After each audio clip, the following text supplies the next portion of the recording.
سیدنا صدیق اکبر رضی اللہ تعالیٰ عنہ کے فضائل، مناقب، خدمات، حالات کا تذکرہ ہو رہا ہے۔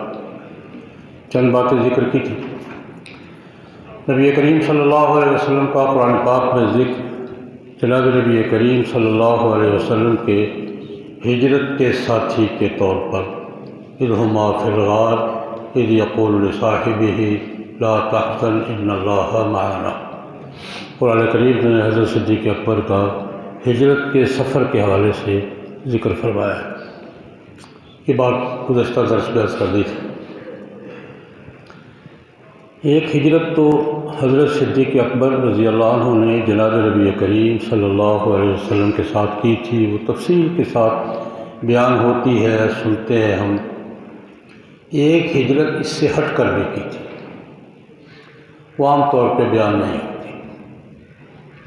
میں اس ہجرت کا تذکرہ کرنا چاہوں گا جو اس ہجرت سے پہلے نبی کریم صلی اللہ علیہ وسلم کی اجازت سے حضرت صدیق اکبر نے ہجرت کی تھی، راستے سے واپس آ گئے تھے۔ حضرت ام المومنین عائشہ رضی اللہ تعالیٰ عنہ اس کی تفصیلات بیان فرماتی ہیں۔ بخاری شریف میں بڑی تفصیل کے ساتھ وہ واقعہ مذکور ہے۔ آج میں وہ واقعہ سننا چاہوں گا۔ مکہ مکرمہ میں جب نبی کریم صلی اللہ علیہ وسلم کی دعوت کے بعد صحابہ کرام رضوان اللہ علیہم اجمعین پر کفار کے مظالم اور سختیاں اور طعن و تشدید حد سے بڑھ گئے تو بہت سے صحابہ کرام نے ہجرت کی اجازت مانگی۔ یا رسول اللہ کہیں چلے جاتے ہیں۔ تو ایک ہجرت ہوئی حبشہ، رسول اللہ صلی اللہ علیہ وسلم کی اجازت سے ہوئی، حکم سے ہوئی، اور بہت سے لوگ گئے، بہت سے 20 خاندان گئے، جن میں حضرت عثمان بھی تھے رضی اللہ تعالیٰ عنہ اور صحابہ کرام بھی تھے، حضرت جعفر تیار تھے۔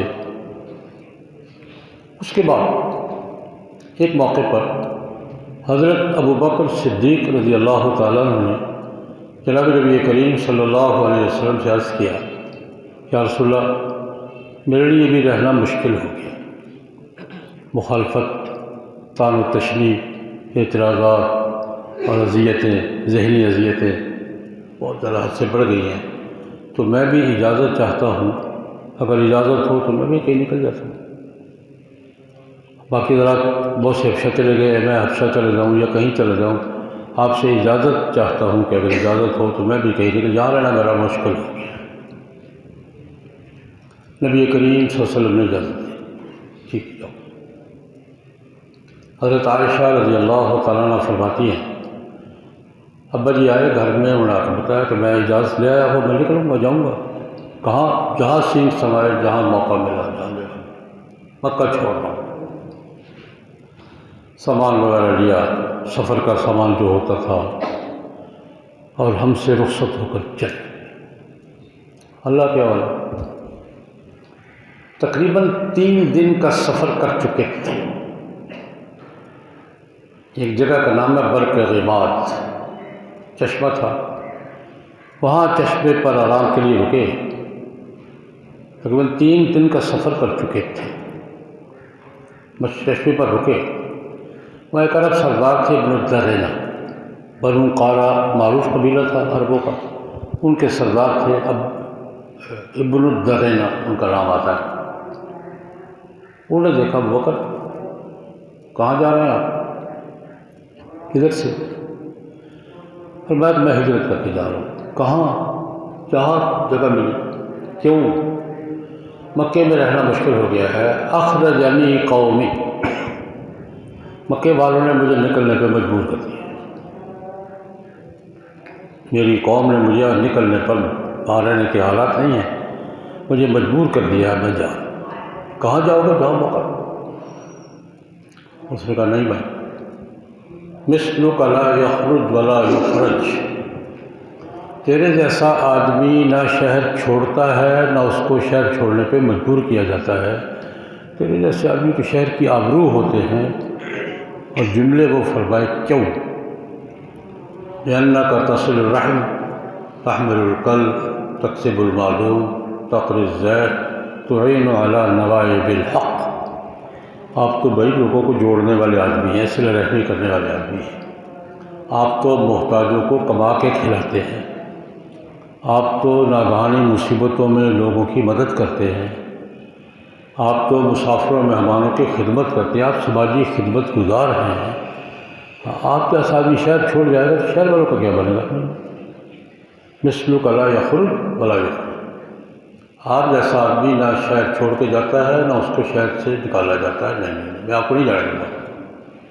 ایک جملہ یاد رکھیں، یہ 4 یا 5 جملے ہیں جو ابن الدغینہ نے، کافر سردار نے حضرت صدیق اکبر رضی اللہ عنہ کی حیثیت بیان کی کہ آپ انک لا تصل الرحم، صلہ رحمی کرتے ہیں، آپ تکسب المعدوم، محتاجوں کو کما کے کھلاتے ہیں، تحمل الکلب، بوجھ والوں کا بوجھ اٹھاتے ہیں، تقری الضیف، مسافروں مہمانوں کی خدمت کرتے ہیں، تعین علی نوائب الحق، ناگہانی حادثات پر لوگوں کی مدد کرتے ہیں۔ اس لیے یہی جملے تھے جو ام المومنین خدیجۃ الکبریٰ رضی اللہ تعالیٰ عنہ نے غار حرا سے واپسی پر حضور کو فرمائے تھے۔ حضور جب غار حرا کے واقعہ سے پریشان ہوئے کہ عجیب واقعہ ہوا ہے، تو تسلی دینے کے لیے اماں جی نے یہی بالکل وہی جملے، 5 جملے جو حضرت خدیجۃ الکبریٰ نے حضور سے کہے تھے، وہی ابن الدغینہ نے کس سے کہے؟ صدیق اکبر سے۔ یہاں میں ایک بات عرض کیا کرتا ہوں کہ نبوت اور خلافت کا مزاج ایک ہی تھا۔ نبوت اور خلافت کا مزاج، جو نبوت کا مزاج تھا خلافت کا مزاج بھی وہی تھا۔ خیر، اس نے کہا میں آپ کو نہیں جانے دوں گا واپس۔ تو میں کیسے کہوں؟ اس نے کہا میں گارنٹی دیتا ہوں، میں تیری ضمانت دیتا ہوں، قریش والوں سے میں بات کروں گا، چلو واپس، آگے نہیں جانے دوں گا، قریشوں سے میں بات کرتا ہوں، تم جاؤ، کوئی تمہیں کھاد بھی نہیں لگائے گا۔ ابن الدغینہ وہاں سے واپس لے کر نبی کریم صلی اللہ علیہ وسلم کو مکے لے، آپ کر چلیں، میں سرداروں سے بات کرتا ہوں۔ ابن الدغینہ عرب قریش سرداروں میں سے ایک کے گھر گئے، اور یہی بھائی رجل لا یخرج ولا یخرج، یہ ایسے آدمی کو شہر سے نہیں نکالا جاتا، وہ تو شہر کی عزت ہے، آبرو ہے، خدمت گزار آدمی ہے، کیا کر رہے ہو تم؟ آنا ضامن، میں ضامن ہوں اس کا، بتاؤ کیا کرتے ہو؟ ابو بکر کو کسی نے کچھ کہا تو میں نہیں اٹھوں گا، ابو بکر نہیں رہے گا، نہیں جائے گا۔ ابن الدغینہ نے عرب سرداروں کے گھروں میں جا کر حضرت صدیق اکبر کی ضمانت دی، اور انہوں نے کہا ٹھیک ہے، ایک شرط پھر ہماری بھی ہے۔ جب ابن الدغینہ نے ضمانت دی کہ ابو بکر یہاں سے نہیں جائے گا، تو ابو بکر کے چھیڑو گے نہیں، کوئی ہاتھ نہیں لگائے گا اس کو، تو انہوں نے کہا ٹھیک ہے، ایک شرط ہماری بھی، شرط یہ ہے ابو بکر کو پابند کرو کہ جو کچھ کرنا ہے گھر کے اندر کریں، نماز پڑھنی ہے، قرآن پڑھنا ہے، جو کچھ بھی کرنا گھر کے اندر۔ جب لوگوں کے سامنے آ کے قرآن پڑھتا ہے، نمازیں پڑھتے ہیں، تو ہمارے بچے عورتیں متاثر ہوتی ہیں، تو بڑا سارا ماحول خراب ہو جائے گا۔ ہم اس کو استعلان کی لا یستعلن، اوپن بات نہ کریں، چار دیواری کے اندر، اپنے گھر کے اندر جو پڑھنا ہے پڑھے، جو کرنا ہے کرے، باہر ہم کچھ نہیں کہیں گے نہ وہ کچھ کہیں گے۔ اس شرط پر ہم استعلان، اس کا کھلے بندوں اوپن پلیس پر کوئی سرگرمی ہم برداشت نہیں کریں گے، یہ اس سے شرط بنوا لو، ہم گارنٹی دیں گے۔ ابن الدغینہ نے حضرت صدیق اکبر سے بات کی، دیکھو یار میں ضمانت دے کے آیا ہوں، تو کچھ تو ان کی بھی ماننی پڑے گی نا، آپ کی گارنٹی دے رہا ہوں کہ آپ سے کوئی تعلق نہیں کرے گا، لیکن یہ بات ان کی بڑا ٹھیک، یہ شرط صدیق اکبر رضی اللہ عنہ نے مان لی۔ گھر کے اندر وہ آج کل کیا کہتے ہیں، وہ لاک ڈاؤن کہتے ہیں، کیا کہتے ہیں آج کل، گھر کے اندر جو بند ہو جاتے ہیں، ہاں وہ ہو گئے، گھر کے اندر محصور ہو گئے، نماز روزہ جو بھی کرنا ہے۔ اب باہر یہ بھی کام نہیں کرتے تھے، اندر وہ کام نہیں کرتے تھے، یہ درمیان کا سمجھوتا ہو۔ چند دن گزرے، حضرت صدیق اکبر رضی اللہ عنہ نے دیکھا کہ نہیں یار بات ٹھیک نہیں ہے، یہ ٹھیک نہیں ہے یار، میں کلمہ پڑھا ہے، کوئی جرم تو نہیں کیا نا، اللہ کی توحید کا اقرار کیا ہے، کوئی گناہ تو نہیں کیا، جرم تو نہیں کیا۔ حضرت صدیق اکبر نے معاہدے کی روایت کے مطابق خلاف ورزی کی، گھر کے دروازے سے باہر کھلے میدان میں تھڑا بنا لیا مسجد سے، دروازے کے باہر تھڑا بنا لیا، وہاں قرآن پڑھتے تھے، نماز پڑھتے تھے، وہ بیٹھ کے اللہ کی عبادت کرتے تھے۔ اب جب وہ عبادت اور قرآن پاک کی تلاوت شروع کر دی، محلے والے اکٹھے ہونے شروع ہو گئے۔ قریش کے سرداروں کو پھر پریشانی، یہ تو مالا مسلمان ہو جائے گا۔ کان رجلا بقا، حضرت صدیق کو بڑے نرم دل آدمی تھے، نماز بڑے خضوع سے پڑھتے تھے، قرآن پاک پڑھتے تھے تو روتے تھے ساتھ، تو یہ چیز اثر انداز ہوتی ہے۔ انہوں نے ابن دغنہ کو پیغام بھیجا کہ ہمارا معاملہ خراب ہو گیا، واپس آیا۔ وہ اپنے علاقے سے آئے، کیا ابو بکر نے معاہدے کی خلاف ورزی کی، وہ باہر آ گیا، اوپن ہو گیا، اسے تھڑا بنا لیا ہے۔ وہاں ہمارے بچے عورتیں سنتی ہیں، اکٹھے ہوتے ہیں، متاثر ہوتے ہیں، ہمیں خطرہ ہے، اس لیے یا پابند کرو یا اپنی گارنٹی واپس لو، یا اس کو پابند کرو معاہدے کا یا اپنی گارنٹی واپس لو۔ ابن الدغنہ گئے حضرت صدیق اکبر رضی اللہ عنہ کے پاس کہ جناب یہ بات ان کی ٹھیک ہے، آپ کی ضمانت میں نے اس وعدے پر دی تھی کہ آپ گھر سے باہر کوئی کام نہیں کریں، آپ نے شروع کر دیا۔ تب دو باتیں ہیں، آپ یہ کرتے رہیں گے تو ان کو برداشت نہیں ہے، اور وہ آپ کو کچھ کہیں گے تو مجھے برداشت نہیں ہے کہ میں نے گارنٹی دے رکھی ہے۔ وہ اگر آپ کو کچھ کہیں گے تو میری خلاف ورزی ہوئی نا، میری گارنٹی مجھے ہوتی ہے، اور وہ برداشت نہیں کر رہے۔ انہوں نے صاف کہہ دیا ہے کہ ابو بکر سے کہو یا اندر چلا جائے یا معاہدہ توڑ۔ حضرت صدیق اکبر رضی اللہ عنہ نے ابن دغنہ سے کہا ٹھیک ہے، میں تو اندر نہیں جاؤں گا، تمہاری گارنٹی واپس،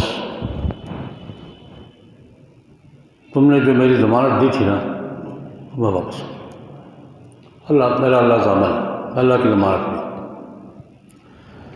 اس نے اعلان کر دیا کہ ابو بکر نے میری زبان واپس کر دی ہے، اور حضرت صدیق اکبر نے بھی اعلان کر دیا کہ میں کسی کی زبان میں نہیں ہوں، اللہ کی زبان میں ہوں، اور میں اپنی مرضی کروں گا، میں اس شرط کی پابندی نہیں کر سکتا۔ یہ اس کے بعد پھر حضرت صدیق اکبر رضی اللہ عنہ انتظار میں تھے۔ جناب نبی کریم صلی اللہ علیہ وسلم نے ایک بات کہہ رکھی تھی کہ مجھے بھی ہجرت کا اجازت ملنے والی ہے، تو صدیق اکبر نے کہا یا رسول اللہ میں بھی چلوں گا، تم بھی ساتھ ہو۔ اس انتظار میں اب یہ واقعہ ہجرت سے کچھ مہینے پہلے پیش آیا، ہجرت کی ہے، آدھی ہجرت سے واپس آئے ہیں، ایک معاہدہ ہوا ہے، اور حضرت صدیق اکبر نے اس کو قبول کیا لیکن برقرار نہیں رکھا۔ اس پر میں ایک بات عرض کیا کرتا ہوں،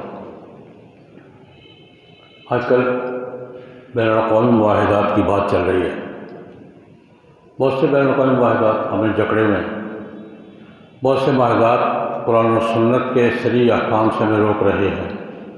وہاں دوست سوال کرتے ہیں کہ معاہدہ تو ہے، کریں کیا؟ میں نے کہا جو صدیق اکبر نے کیا تھا۔